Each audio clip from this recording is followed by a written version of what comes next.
माझी पुण्यातली पण मेमरी आहे एप्रिल मेची. पुण्याला माझी आत्या राहायची स्वारगेटला आणि ती खूप कंजूस आत्या होती. खूपच कंजूस आत्या रे.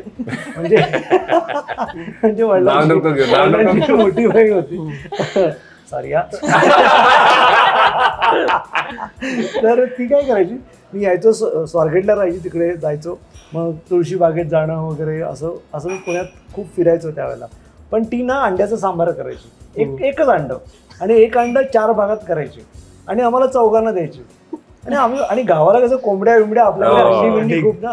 ही म्हटलं ही काय पद्धत आताची, एक अंड त्याचे 4 तुकडे आणि मग ती वाढताना पण ना अशी वाढायची आणि मग विचारायची हे खाशील ना, मग सांगायचं हो खाणार. आणि तिला असं वाटलं की जर आम्ही काय टाकणार वगैरे आहे तर ती विचारायची हे तू टाकणार आहेस, म्हटलं नाही ग मी खाणार आहे. पण ती ऍक्च्युली तिला कारणं होती, ती तशी का झाली होती, कारण त्यानंतर तिची मुलगी अमेरिकेला होती, मुलगा CA होऊन फर्स्ट आला होता. तरी पण आमच्या आत्यांनी काय 4 भागात अंड कापायचं सोडलं नव्हतं.